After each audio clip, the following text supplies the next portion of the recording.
TGO ఎన్నికల్లో గందరగోళం నెలకొంది. ఎల్బీ నగర్లోని పల్లవి గార్డెన్లో టీజీఓల ఆందోళనకు దిగారు. అన్ని జిల్లాల నుంచి ఎన్నికల కోసం టీజీఓలు తరలివచ్చారు. అయితే నామినేషన్లు స్వీకరించకుండా రూమ్ లాక్ వేసి ఏకగ్రీవం కోసం కొంతమంది టీజీఓలు ప్రయత్నం చేస్తున్నారని నిరసనకు దిగారు.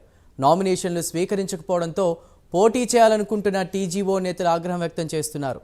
ఎన్నికల నిర్వహణ లేకుండా ఏకగ్రీవం ఒప్పుకోమని తేల్చి చెప్పారు.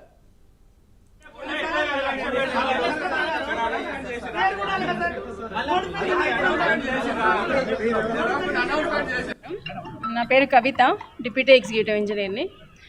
అయితే ఎలక్షన్స్ కోసం మేము అప్రోచ్ అయినప్పుడు ఏమన్నారు, టెంపరీగా ఏదో 7 పోస్టులకి పెట్టుకుంటున్నాము, తర్వాత జిఏడిలో పెట్టుకొని మంచి పోస్టులు 25 పోస్టులు ఎక్స్పాండ్ చేసుకొని అప్రూవల్ చేసుకుని అప్పుడు వెళ్దాం ఎలక్షన్స్కి అని అంటే 7 పోస్టులు టెంపరీ అంటే ఓకే, టెంపరీ అయినా పర్లేదు, మా రిప్రజెంటేషన్ ఏదైనా ఉండాలి, ఒక్కటైనా ఉండాలి అని నేను కోరడం జరిగింది.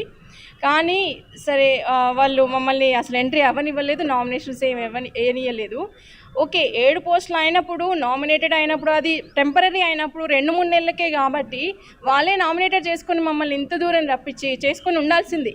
ఎలక్షన్స్ అని నోటిఫికేషన్ ఇవ్వకుండా ఉండాల్సింది.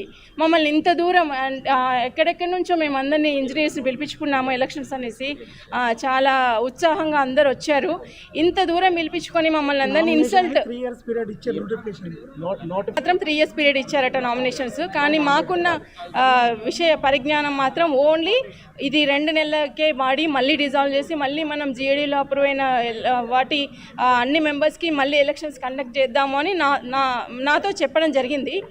అయితే ఓన్లీ ఇది టెంపరీ బాడీ అయినప్పుడు మమ్మల్ని ఇంత దూరం పిలిచి ఎలక్షన్స్ అని ఇంత నోటిఫికేషన్ ఇచ్చి ఇంత హంగామా చేసి మా ఇంజనీర్స్ అందరినీ, అన్ని డిపార్ట్మెంట్స్ని ఇన్సల్ట్ చేశారని నేను భావిస్తున్నాను.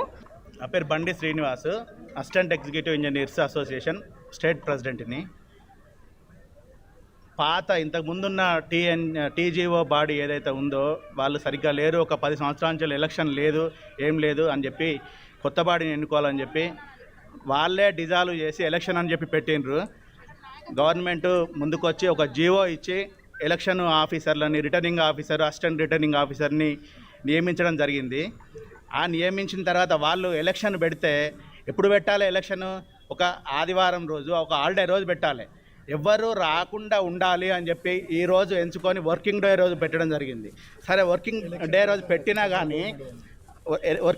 పెట్టినా కానీ గవర్నమెంటే పెట్టమన్నది కాబట్టి గవర్నమెంట్కి వాళ్ళు ఇంటిమేట్ చేసిండ్రా, పలానా రోజు మేము పెడుతున్నాము, వచ్చే గెస్టెడ్ ఆఫీసర్లు అందరికీ కూడా పర్మిషన్ ఇవ్వండి, లేకపోతే వాళ్ళకి స్పెషల్ క్యాజువల్ లీవ్ ఇవ్వండి అని చెప్పి ఇవ్వలేదు. ఎందుకంటే వాళ్ళ దగ్గర ఉన్న మెంబర్స్ 500 మంది కంటే ఎక్కువ లేరు. మేము ఇంజనీర్లమి 1500 మందిమి ఒక 4-5 రోజులలోనే మెంబర్షిప్ చేసినాము. మా మిత్రులందరూ మీకు అందరికీ అన్ని వ్యూస్ చెప్పారు. ఒకటే ఏంటంటే మా విజ్ఞప్తి అనుకోండి, ఇంజనీర్స్ ప్రాతినిధ్యం చాలా పెద్ద ఎత్తున ఉంది ఈసారి గెస్టెడ్ ఆఫీస్ సంఘంలో. మమ్మల్ని అందరినీ కూడా కన్సిడర్ చేయమని చెప్పాము. మిగతాదంతా చెప్పారు, నామినేషన్ ప్రాసెస్ ఎట్లా జరిగిందో అది తీవ్ర అన్యాయం జరుగుతుంది. ఇలానే మీరు కొనసాగిస్తే రేపు భవిష్యత్తులో టెక్నికల్ గెస్టెడ్ ఆఫీసర్ సంఘాలు అనేది కూడా సపరేట్గా ఏర్పడతాయి. అటువంటి చేయకుండా ఇప్పటివరకు గెస్టెడ్ ఆఫీస్ సంఘానికి స్టేట్ వైజ్గా చాలా పెద్ద నేమ్ ఉంది, దాన్ని చెడగొట్టుకోవద్దు. మనందరం కలిసి దాన్ని ముందుకు పోనిచ్చాలంటే అందరినీ కలుపుకోపోయి ప్రతి సంఘానికి ఒక ప్రాతినిధ్యం, ఇంజనీరింగ్ సంఘానికి, ఇప్పుడు ఆర్డీఓస్కి, డాక్టర్స్కి, ప్రతి ఒక్కరికి ఒక ప్రాతినిధ్యం స్టేట్ వైజ్గా ఇస్తే అది బెటర్మెంట్ ఉంటుంది. ఇది పునరాలోచించుకోమని చెప్పి ఎలక్షన్ కండక్ట్ చేసే వాళ్ళకి మళ్ళీ ఒకసారి విజ్ఞప్తి చేస్తున్నా. లేదు ఎలక్షన్సే కండక్ట్ చేద్దామంటే బీ ఫేర్గా చేయండి. మా డిపార్ట్మెంట్లో 15 రోజుల వ్యవధితోని 10 రోజులు ఎలక్షన్ కాన్వర్సింగ్కి ఇచ్చారు. విత్డ్రాల్ 2 రోజులు, నామినేషన్ 4 రోజులు. ఆ ప్రాసెస్లో చేస్తే ఓకే, వెల్ అండ్ గుడ్. లేదు ఇట్లా కొనసాగిద్దామంటే హడక్ కమిటీ కానీ చెప్తున్నారుగా మీరు, హడక్ కమిటీలో కంపల్సరీగా మమ్మల్ని కూడా ఒక 2 కన్సిడర్ చేసి ఉండనివ్వండి. మా ఒపీనియన్స్ కూడా మేము చెప్తాం. వితౌట్ కమిట్మెంట్, మా సభ్యత్వం లేకుండా మా వాయిస్ ఎవరిప్పుతారు, మా వర్షన్ అదండి. దయచేసి మళ్ళొకసారి